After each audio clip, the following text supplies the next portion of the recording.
তো বিশ্ব আশেকে রাসূল সম্মেলনে আশেকে রাসূলদের কিন্তু কিছু দায়িত্ব আছে, কিছু নিয়ম কানুন আছে।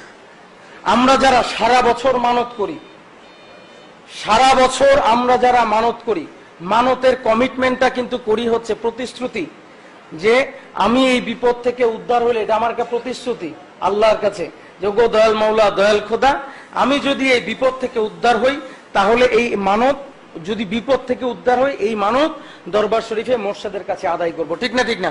এই মানত দেওয়ার শেষ সময়টা হচ্ছে বিশ্ব আশেকে রাসূল সম্মেলন।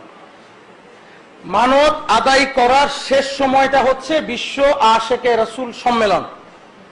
এই জন্যে যাদের যাদের মানত বকে আছে, যাদের যাদের মানত এখনো দেওয়া হয় নাই, সবার কাছে আমার অনুরোধ হচ্ছে, আপনাদের যাদের উপকার পেয়েছেন কিন্তু মানত বকে আছে, তারা সবাই বিশ্ব আশেকে রাসূল সম্মেলনের পূর্বেই আপনাদের মানত আদায় করে যাবেন।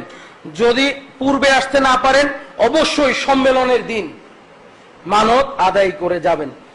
মোর্শেদ কি? মোর্শেদ হচ্ছেন এমন একজন মহামানব যিনি মুরিদকে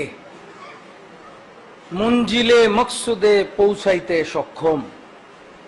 মোর্শেদ হচ্ছেন এমন একজন মহামানব যিনি মুরিদকে আল্লাহকে পাওয়াইতে সক্ষম। মোর্শেদ হচ্ছেন এমন একজন মহামানব যিনি মুরিদকে রাসূলকে পাওয়াইতে সক্ষম। এমন মোর্শেদের কদমে আসার সুযোগ হয়েছে যাকে কিনা আল্লাহ দুনিয়াতে কোন ওলি আল্লাহ, কোন নবী রাসূলকে এত উচ্চ র্যাঙ্ক দেন নাই। দুনিয়াতে কোন ওলি আল্লাহ, কোন নবী রাসূলকে এত উচ্চ র্যাঙ্ক দেন নাই। দুনিয়াতে কোন ওলি আল্লাহ, কোন নবী রাসূলকে এত উচ্চ র্যাঙ্ক দেন নাই। দুনিয়াতে কোন ওলি আল্লাহ, কোন নবী রাসূলকে এত উচ্চ র্যাঙ্ক দেন নাই। যাকে দিয়েছেন আকাশে পূর্ণিমার চাঁদে দিয়ে এত উচ্চ র্যাঙ্ক দিয়েছেন। আমরা শুধু মোর্শেদ পাই নাই, সর্বোৎকৃষ্ট মোর্শেদ পেয়েছি। সম্মানিত আশেকে রাসূলেরা, আপনার আমার মোর্শেদকে দেওয়ানবাগী। বিশ্বাস করেন এই কথা? মনে প্রাণে মানেন এই কথা? তাহলে মনে প্রাণে আজকে থেকে এটা মানেন, কিয়ামত পর্যন্ত আপনার আমার মোর্শেদ থাকবে দেওয়ানবাগী।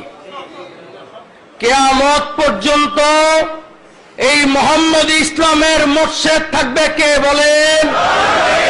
কে থাকবে? কে থাকবে? দেওয়ানবাগী। কিয়ামত পর্যন্ত এই মোহাম্মদ ইসলামের মোর্শেদ হবে দেওয়ানবাগী।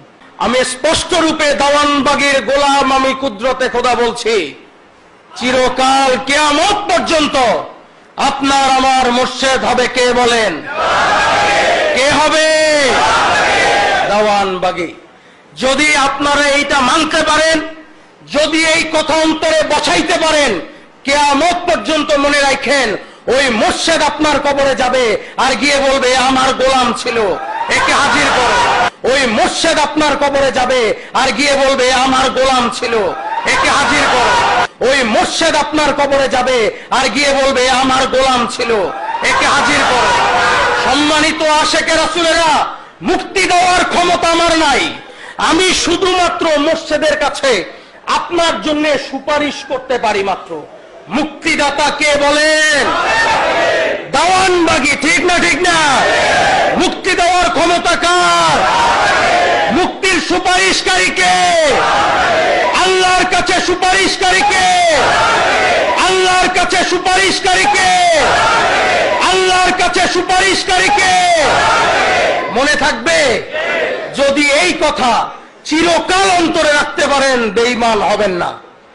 যদি বেঈমানের হাত থেকে বাঁচতে চান, আমি গোলাম কুদরতে খোদার এই কথা মনে রাখেন, যতদিন বাঁচবো দেওয়ানবাগীকে মোর্শেদ রূপে মানব, যতদিন বাঁচবো দেওয়ানবাগীর কদমের নিচে থাকবো, মৃত্যুর আগ পর্যন্ত, জীবন নিজের জীবনের শেষ রক্তবিন্দু পর্যন্ত দেওয়ানবাগী মোর্শেদ থাকবে, দেওয়ানবাগীর কদমের নিচে থাকবো, দেওয়ানবাগীর কদমে আশ্রয় ভিক্ষা লাভ করবো। পারবেন? কারা কারা পারবেন? হাত উঠান।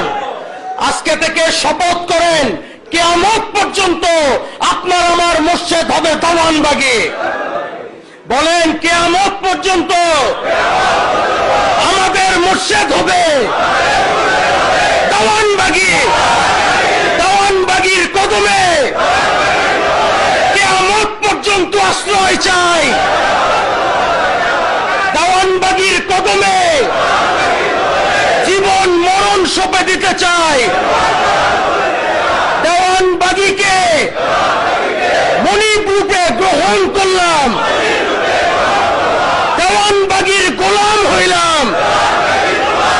হাত নামান ভাইরা আমার, যদি ওই মুর্শিদকে নিজের অন্তরে বসাইতে পারেন, দেখবেন মরণের সময় ওই রাসূলরে নিয়ে আইসা মুর্শিদ বলবে, এ আমার আশেকে রাসূল, আমার কদমের নিচে তারে ঠাই দিলাম।